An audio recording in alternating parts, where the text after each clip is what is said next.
하나님이여, 주께서 우리 조상들의 날 곧 옛날에 행하신 일을 그들이 우리에게 일러주매 우리가 우리 귀로 들었나이다. 주께서 주의 손으로 뭇 백성을 내쫓으시고 우리 조상들을 이 땅에 뿌리박게 하시며 주께서 다른 민족들은 고달프게 하시고 우리 조상들은 번성하게 하셨나이다. 그들이 자기 칼로 땅을 얻어 차지함이 아니요 그들의 팔이 그들을 구원함도 아니라 오직 주의 오른손과 주의 팔과 주의 얼굴의 빛으로 하셨으니 주께서 그들을 기뻐하신 까닭이니이다. 하나님이여, 주는 나의 왕이시니 야곱에게 구원을 베푸소서. 우리가 주를 의지하여 우리 대적을 누르고 우리를 치러 일어나는 자를 주의 이름으로 밟으리이다. 나는 내 활을 의지하지 아니할 것이라. 내 칼이 나를 구원하지 못하리이다. 오직 주께서 우리를 우리 원수들에게서 구원하시고 우리를 미워하는 자로 수치를 당하게 하셨나이다. 우리가 종일 하나님을 자랑하였나이다. 우리는 하나님의 이름에 영원히 감사하리이다. 그러나 이제는 주께서 우리를 버려 욕을 당하게 하시고 우리 군대와 함께 나아가지 아니하시나이다. 주께서 우리를 대적들에게 돌아서게 하시니 우리를 미워하는 자가 자기를 위하여 탈취하였나이다.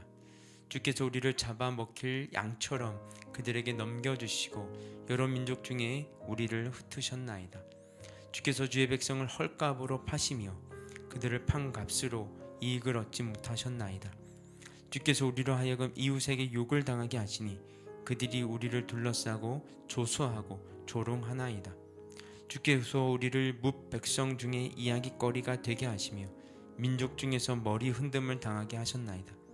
나의 능욕이 종일 내 앞에 있으며 수치가 내 얼굴을 덮었으니 나를 비방하고 욕하는 소리 때문이요 나의 원수와 나의 복수자 때문이니이다.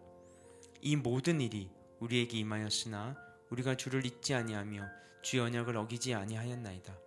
우리의 마음은 위축되지 아니하고 우리 걸음도 주의 길을 떠나지 아니하였으나 주께서 우리를 승냥이의 처소에 밀어넣으시고 우리를 사망의 그늘로 덮으셨나이다. 우리가 우리 하나님의 이름을 잊어버렸거나 우리 손을 이방신에서 향하여 폈다면 하나님이 이를 알아내지 아니하셨으리까. 무릇 주는 마음의 비밀을 아시나이다. 우리가 종일 주를 위하여 죽임을 당하게 되며 도살할 양같이 여김을 받았나이다. 주여 계소서. 어찌하여 주무시나이까. 일어나시고 우리를 영원히 버리지 마소서. 어찌하여 주의 얼굴을 가리시고 주의 고난과 압제를 잊으시나이까. 우리의 영혼은 진토 속에 파묻히고 우리 몸은 땅에 붙었나이다. 일어나 우리를 도우소서. 주의 인자하심으로 말미암아 우리를 구원하소서. 아멘. 오늘 본문의 표제어에는 고라 자손, 마스길, 인도자를 따라 부르는 노래라고 되어 있습니다. 마스길은 교훈이란 뜻입니다. 고라는 하나님께서 세우신 하나님의 사람인 모세의 지도력을 인정하지 않고 하나님께서 자기에게 허락하신 것보다 더 많은 것을 누리려다가 죽임을 당했습니다. 하지만 오늘 시편은 그것을 아는 그의 후손이 혹 삶의 위기 상황을 만날지라도 끝까지 하나님을 신뢰해야 함을 우리에게 일깨워주기 위해서 이 시편을 지은 것입니다. 그것이 이스라엘 전체의 노래가 되었습니다. 오늘 시편은 이스라엘이 매적의 침입을 당해 국가적으로 위기를 맞았을 때에 고라 자손이 하나님께 올린 호소의 기도입니다. 이 시편의 배경을 설명하는 표제어가 붙어 있지 않기에 어떤 위기인지에 대해서는 몇몇의 견해들이 있지만 일반적으로 히스기야 왕 때에 사네립이 유다를 침략한 사건으로 보는 것이 적절하다고 여겨집니다. 그때 온 유다가 초토화되고 예루살렘마저 함락될 위기에 있었습니다. 그런 때 시인은 과거에 하나님께서 어떻게 행하셨는지를 돌아보았습니다. 1절입니다. 하나님이여, 주께서 우리 조상들의 날 곧 옛날에 행하신 일을 그들이 우리에게 일러주매 우리가 우리 귀로 들었나이다. 오늘 본문 1절은 하나님이여로 시작됩니다. 국가가 아무리 어려운 위기에 처했을지라도 그것을 해결해 주실 수 있는 분은 하나님이심을 고백하고 있습니다. 하나님께서 옛날에 행하신 일은 곧 이스라엘 자손들의 출애굽부터 가나안 땅에 정착하기까지의 일을 의미합니다.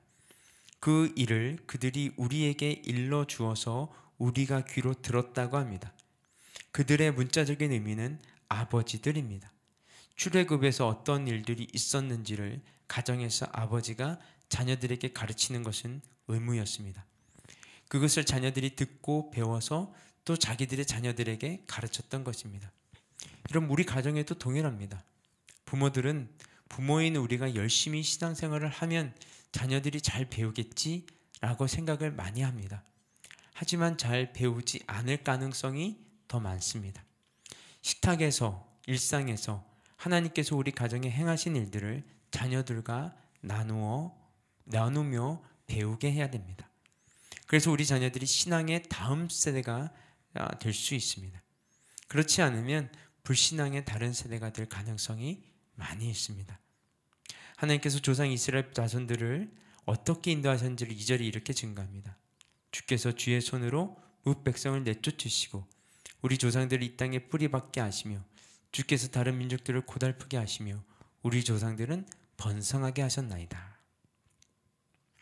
하나님께서 조상들을 인도하셔서 가나안 땅에 살게 된 것을 농부가 유실수를 심는 것으로 비유로 하고 있습니다. 농부가 그저 사과나무나 감나무, 배나무를 땅에 심는다고 해서 저절로 과수원이 만들어지는 것은 아닙니다. 먼저 과수원을 만들 땅을 정리해야 합니다. 잡목이나 잡초가 우거져 있으면 전부 뽑아내어야 합니다. 그리고 돌도 치워야 하고 땅이 굳어 있으면 부드럽게 해야 합니다. 그 후에 유실수를, 과일나무를 심습니다.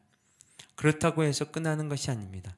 계속해서 돌보며 거름을 주어야 하고 잡초가 나면 뽑아야 마침내 열매를 맺게 됩니다.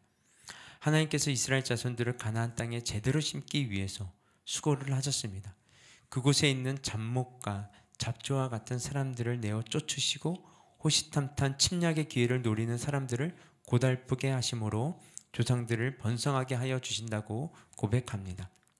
조상들이 가나안 땅에 심겨진 것이 자신들이 실력이 아니었기에 이렇게 고백합니다. 3절입니다.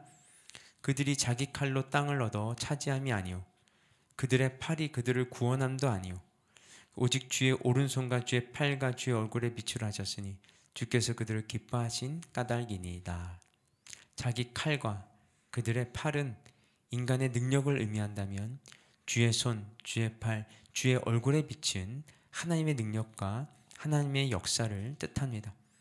이스라엘 자손들이 가나안 땅을 차지할 때 그곳이 무주공산이 아니었습니다.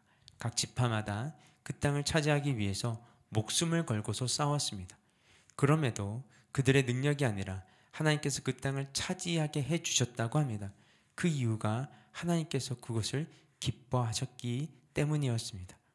이처럼 하나님께서는 이스라엘 자손들에게 은혜를 베푸셨고 그들은 자기들의 칼이나 활이 아니라 주님을 의지하여 주님의 이름으로 적들을 물리칠 수 있었습니다.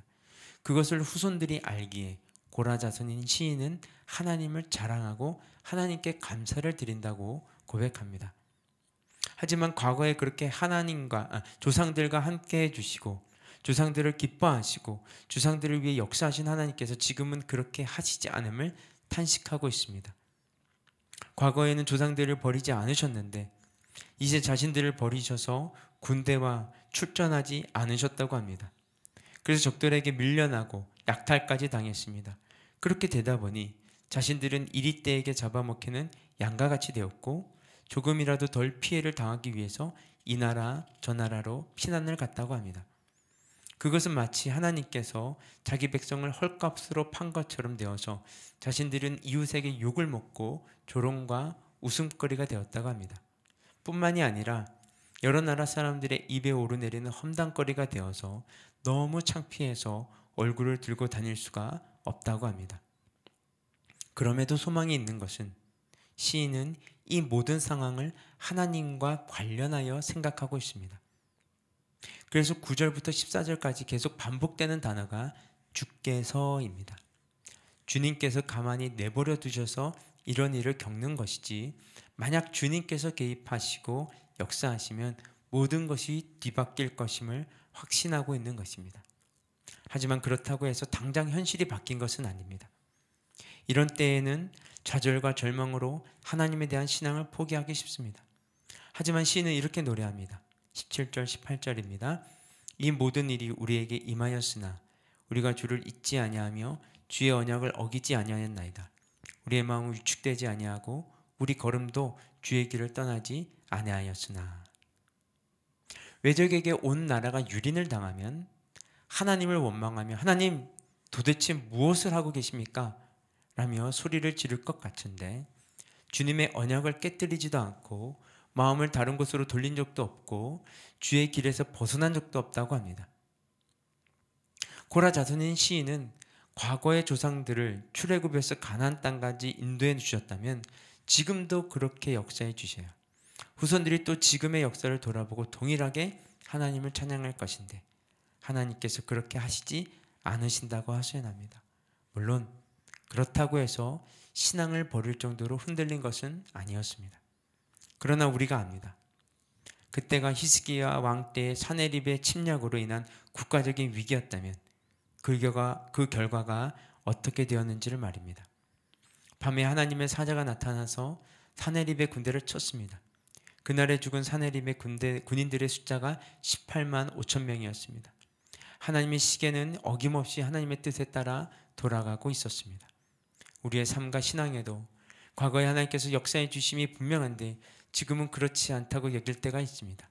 하나님께서 지금 분명히 응답해 주셔야 하고 손을 내밀어 주셔야 하는데 그렇지 않으실 때가 있습니다. 그것은 하나님의 시간표가 우리의 시간표와 다르기 때문입니다. 혹 하나님의 시간표와 나의 시간표가 달라서 우리가 가는 길에 폭풍 구름이 몰려오는 것 같다 할지라도 실망하지 마십시오. 그런 때에 믿음이 없고 폐역하게 살지 않고 믿음을 따라 살며 순종하게 될 때에 우리의 삶을 통하여 마침내 하나님의 역사하심을 보게 될 것입니다. 오늘도 믿음과 순종을 따라 사시는 한 날이 되시기를 주님의 이름으로 축복합니다. 함께 기도하겠습니다. 하나님, 혹 하나님께서 과거에 분명하게 역사해 주셨는데 지금은 외면하고 계신 것은 아닌가 하고 생각될 때가 있습니다. 하지만 세월이 지나서 돌아보면 하나님께서 한 번도 역사하지 않으신 때가 없음을 압니다. 비록 지금 하나님께서 동행하심이 생각되지 않을지라도 그것은 단지 우리의 생각일 뿐이지 늘 함께하고 계심을 믿음으로 수용하게 하여 주시옵소서. 그리하여 오늘도 우리의 삶의 자리에 폭풍 구름이 있다 할지라도 믿음 없는 삶이 아니라 믿음 있음의 삶을 살게 하시고 폐역의 삶이 아니라 순종의 삶을 살아가게 하여 주시옵소서. 이 모든 말씀 예수 그리스도의 이름으로 기도드렸습니다. 아멘. 우리 계속해서 개인 기도 제목 가지고 기도하며 나아가도록 하겠습니다.